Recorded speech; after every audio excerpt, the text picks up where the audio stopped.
अस्सलाम वालेकुम। बात करते हैं पाकिस्तान में जो कल पेट्रोल बम गिराया गया है, इसके पेट्रोल की कीमतों में इजाफा और उसके मुल्क की मैशत पर असरात, इस पर बात करते हैं। देखें, एक चीज़ ज़हन में रखिएगा, पेट्रोल एक ऐसी चीज़ है कि जिसकी अकेले सिर्फ पेट्रोल की कीमत बढ़ने से बहुत सी चीज़ों की कीमतें बढ़ जाती हैं और बहुत से लोगों के पास एक यूँ कह सकते दलील आ जाती है पैसे बढ़ाने की। अब महंगाई जो है ना, जिसको हम इंग्लिश में इन्फ्लेशन कहते हैं, उसकी कुछ वजूहात है। मैं अपनी एक वीडियो में ऑलरेडी आपको बता भी चुका हूँ कि जब महंगाई होती है या उसकी वजूहात क्या हैं। अब महंगाई एक्चुअली कहते हैं या इन्फ्लेशन का जो कहते हैं ना, उसका मतलब ये होता है कि कीमत जो हमारी ज़रूरत की अशिया हैं, बहुत सी अशिया की कीमतों में मुसलसल इजाफे का नाम महंगाई कहलाता है। ठीक है जी, ध्यान में रखिएगा। अचानक से कीमतों में इजाफे का नाम महंगाई नहीं हुआ करता।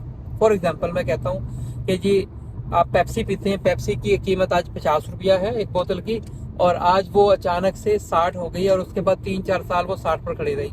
ये महंगाई नहीं है। महंगाई ये है कि पेप्सी प्लस बहुत सी और चीज़ों की कीमतें मंथली लेट्स सपोज 1 रुपया बढ़ रही हैं, बस हर महीने 1 रुपया बढ़ रही हैं, वो स्लोली बढ़ रही है ना, सब चीज़ों की कीमतें बढ़ रही हैं। ये महंगाई होती है कि स्लोली चाहे वो 1 पैसा हर महीने बढ़ता रहे, ये महंगाई कहलाती है। महंगाई ये नहीं है कि एक ही मरतबा पैसे डबल हो गए, उसके बाद 10-15 साल पैसे वो प्राइस वहीं के वहीं खड़े रह गए। ये महंगाई नहीं हुआ करती। ठीक है जी। अब आ जाते हैं वापस अपने पेट्रोल के पास। अब जो कल गवर्नमेंट ने अगेन पेट्रोल के प्राइसेस बढ़ाए हैं, डीजल के प्राइस थोड़े से कम किए, लेकिन पेट्रोल के प्राइस बढ़ा दिए। अब जो पेट्रोल के प्राइस बढ़ाए हैं तो इसका क्या असर होगा? देखिए, सबसे पहले जो फर्में पेट्रोल इस्तेमाल कर चीज़ें बनाती हैं, फॉर एग्जांपल मैं कहूँगा हमारी बहुत सी फैक्ट्रियाँ, जब से हमारे मुल्क में बिजली का बहरान आया है, इन्होंने अपनी फैक्ट्रियों में जनरेटर लगा दिए बड़े बड़े, और वो जनरेटर इस्तेमाल कर वो लोग चीज़ें बना रहे हैं, अपने कारखाने चला रहे हैं, अपनी फैक्ट्रियाँ, अपनी मिलें चला रहे हैं, अपनी मशीनें चला रहे हैं, जिसकी वजह से उनकी कॉस्ट ऑफ प्रोडक्शन बढ़ गई। आपको याद है, मैंने एक अपनी पिछली वीडियो में, एक व्लॉग में आपको बताया था कि जो महंगाई होने की 3-4 वजूहात है, जिनमें से आपकी जो कारोबारी जो प्रोडक्शन है उसका तखमीना, उसकी लागत बढ़ जाए, अगर उसकी चीज़ें पैदा करने की पैदावारी लागत बढ़ जाए, उसकी वजह से भी महंगाई होती है। अब ये जो है, जो हमारे मुल्क में महंगाई आ रही है इस वक्त, बहुत बड़ा जो तूफान आया हुआ महंगाई का, वो तलब की वजह से नहीं है, वो पैसे, एक तो पैसे की वजह से, लेकिन उससे भी बढ़कर ये है कि ये महंगाई है हमारी पैदावारी लागत की वजह से, क्योंकि हमारे मुल्क में पैदावारी लागत बढ़ना शुरू हो गई है। अब आप ज़रा खुद सोचें, चलें, एक तरफ तो उन लोगों ने जिनकी फैक्ट्रियाँ चल रही हैं, उन्होंने पेट्रोल के प्राइस बढ़ने से उनकी पैदावारी लागत बढ़ गई है, तो उन्होंने चीज़ों की कीमतें बढ़ा दी। ठीक है। हाँ, यहाँ मैं एक चीज़ कहूँगा कि उन लोगों को उतनी कीमत बढ़ानी चाहिए जितने के प्राइस बढ़े हैं, ताकि लोगों के ऊपर एकदम से ज़्यादा असर ना पड़े। लेकिन ये लोग क्या करते हैं, उनकी प्रोडक्शन कॉस्ट फर्ज करें, किसी चीज़ को, टोटल चीज़ को बढ़ाने की 1000 बढ़ी है, वो प्रॉफिट ऐड करके और वो सारी चीज़ें ऐड करके 2000-4000 बढ़ा देते हैं उसके अंदर। नहीं, देखिए ऐसे ना करें, उसको पैरेलल रखें ताकि किसी पे ज़्यादा बर्डन ना पड़े। दूसरा, ये अभी जो छोटे छोटे दुकानदार बैठे हैं, आप देखें, कई लोगों ने अपने घरों के आगे जनरेटर रख रखे, अपनी दुकानों के आगे जनरेटर रख रखे हैं, छोटे छोटे जनरेटर, या उन्होंने यूपीएस लगा रखे हैं, इस तरह का सिस्टम। अभी चीज़ें लगाने से इनकी कारोबारी लागत तो बढ़ गई है, क्योंकि जनरेटर चलता है पेट्रोल से।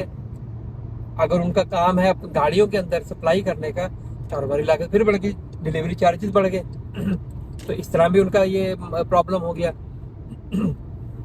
तो कहने का मतलब ये कि इस तरह से स्लोली करके सिर्फ एक पेट्रोल प्राइस से के कीमत बढ़ने से आहिस्ता आहिस्ता सारी चीज़ों की कीमतें बढ़ना शुरू हो जाती हैं। लोगों के पास जवाब आ जाता है। एक बेचारा, एक रेहड़ी लगाने वाला, रेहड़ी बांध जो है, जो कि थोड़ा सा सामान बेचता है, बेचारा ये तो घर में खुद बनाता है या सब्जी मंडी से लाता है, किसी थर्ड पार्टी से लेकर वो अपनी रेहड़ी पर सामान बेचता है, उसको तो पता भी नहीं है, लेकिन फिर भी पेट्रोल बढ़ने से उसकी रेहड़ी के ऊपर भी सामान की कीमत बढ़ गई है, अब जिसकी वजह से उसको भी कीमतें बढ़ाना पड़ रही हैं। तो ध्यान में रखिएगा कि इस तरह से कीमतें बढ़ती हैं।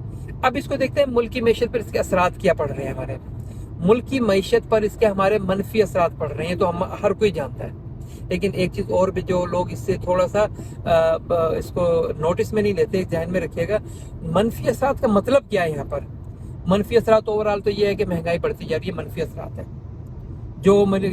جو فرمیں سمجھتی ہیں کہ قیمتیں بڑھانے سے ان کی چیزیں پھر بھی بک رہی ہیں، وہ فیکٹریاں ابھی بھی چل رہی ہیں۔ کہ جو فیکٹریاں سمجھتے ہیں کہ قیمت بڑھائیں گے ان کی چیزیں نہیں بکیں گی، وہ بند ہو گئی۔ بند ہونے سے آپ کے ہمارے ملک میں بے روزگاری بڑھتی جا رہی ہے۔ جب بھی بے روزگاری بڑھ رہی ہے اور دوسری طرف ہم کیا دیکھ رہے ہیں، سوشل میڈیا پہ لوگ ایسی ویڈیو بنا کر ڈال رہے ہیں کہ خدا کی پناہ۔ وہ کیا دکھا رہے ہیں کہ لگژری، بہت اچھا لائف سٹائل دکھا رہے ہیں، تو ہر کوئی چاہتا ہے کہ میرے پاس یہ لائف سٹائل آئے۔ تو رزلٹ کیا نکلتا ہے؟ دوسری طرف ایک تو ان بیچاروں کو نوکری نہیں مل رہی، نوکری نہ ملنے کی وجہ سے ان کے اندر فرسٹریشن، غصہ پیدا ہو گیا ہے۔ جب ان لوگوں کے اندر فرسٹریشن، غصہ آ گیا تو رزلٹ کیا نکلتا ہے؟ آپ کراچی کے اندر دیکھ لیں کس طرح روڈ کے اوپر لوگوں سے گن پوائنٹ پر چیزیں چھینی جا رہی ہیں کہ وہ لائف سٹائل ہم نے اٹین کرنا ہے۔ ابھی اس مہینے میں، رمضان کے مہینے میں، آج میں ویڈیو بنا رہا ہوں، آج 22واں 23واں روزہ ہو گیا ہے، آج تک 11 لوگ بیچارے اس چکر میں شہید ہو چکے ہیں کہ روڈ پر جو لوگ سنیچنگ کرتے ہیں، کسی نے مزاحمت کی اور جو سنیچ کرنے والا ہے انہوں نے اس کے اوپر فائر کھول دیا اور وہ بیچارے آن دی اسپاٹ وہ فوت ہو گئے۔ تو 11 لوگ اب تک اس طرح شہید ہو چکے ہیں۔ آپ دیکھیں ذرا کتنا بڑا عذاب آیا ہوا ہے ہمارے ملک میں۔ یہ کیا ہے؟ یہی وہ ملکی معیشت پر اس کے منفی اثرات ہیں جو پڑ رہے ہیں ہمارے ملک کے اوپر، جو میں آپ کو بتا رہا تھا نا کہ منفی اثرات یہاں بھی آ رہے ہیں۔ یوں لوگ جو ہیں اپنی جو چیزیں ہیں وہ مہنگائی کی وجہ سے ہمارے ملک میں فرسٹریشن بڑھتی جا رہی ہے۔ اس طرح بہت سے لوگ جو ہیں وہ بیچارے وہ ٹریول کرتے ہیں، جیسے دوسری جگہ جانا ہوتا ہے کام کے لیے، وہ نہیں جا پاتے، گھر میں بیٹھے ہیں، گھر میں جو دانا پانی آ گیا ہے اس کی وجہ سے بھی جو تھوڑا بہت پڑا وہ کھا گئے ہیں، جو نہیں بچا فی سبیل اللہ کسی نے دے دیا کھا لیا، کسی سے مانگ لیا کھا لیا۔ یہ بھی ہمارے ملک پہ اس کے منفی اثرات پڑ رہے ہیں۔ ان سب کے اندر جو ریاست ہوتی ہے جو کہ عوام کی ماں کہلاتی ہے وہ سوئی ہوئی ہے، اس کو عوام سے کچھ نہیں لینا۔ جبکہ میں دیکھتا ہوں یہ ہمارے جو سیاستدان ہیں، کل بھی ایک سیاستدان نے کہا کہ جی جو ملک کے حالات ہو گئے ہیں، مہنگائی ابھی اور بھی ہوگی، ہمیں قیمتیں بڑھانی پڑیں گی، ہمیں IMF کے پاس ابھی اور بھی جانا پڑے گا۔ یار جب آپ سمجھتے ہیں کہ یہ چیزیں ایسی ہونی ہے تو آپ کیوں گورنمنٹ میں آئے تھے؟ آپ کو چاہیے تھا گورنمنٹ میں نہ لیتے گورنمنٹ، آپ کہہ دیتے مقتدر حلقوں کو بھئی ہمارے بس کا نہیں ہے۔ اگر عمران خان سمجھتا ہے کہ اس کے پاس ان چیزوں کا حل ہے، اس کو دے دیں، دفع کریں، وہ خود کر لے گا۔ اس کا بھی دیکھتے ہیں، اس کا بھی جو لوگوں کے دماغ میں جو خمار چڑھا ہوا ہے نا وہ بھی اتر جائے گا، وہ بھی ذرا سیدھے ہو جائیں گے، ان کو بھی ذرا عقل آ جائے گی، ٹھیک ہے نا؟ تو میرا کہنے کا مطلب یہ ہے کہ تھوڑی سی عقل کریں، تھوڑی سی شعور لیں اور انسان بنیں، ٹھیک ہے؟ یہ ہمارے سیاستدان ہمارے ساتھ بہت بیوقوف بنا رہے ہیں ہمیں، اور ہم بیوقوف بن رہے ہیں۔ تو یہاں سے میں آپ کو بار بار کہوں گا کہ ہماری معیشت پر اس کے اور منفی اثرات پڑیں گے۔ کب تک پڑیں گے؟ یہ اس وقت تک پڑیں گے، ذہن میں رکھے کہ جب تک ہم لوگ یا ہماری حکومت اس قابل نہیں ہو جاتی کہ چیزیں ملک میں ہی بنائیں۔ پہلے ملک کی ضروریات پوری کریں، پھر اس کے بعد ایکسپورٹ کریں، اور ایکسپورٹ کرنے سے جو زر مبادلہ آئے گا اس سے اپنے ملک کو مینٹین کریں۔ تب تک یہ کام ایسے ہی رہیں گے۔ آپ اپنا خیال رکھیے گا، اپنے آس پاس کے لوگوں کا خیال رکھیے گا۔ السلام علیکم۔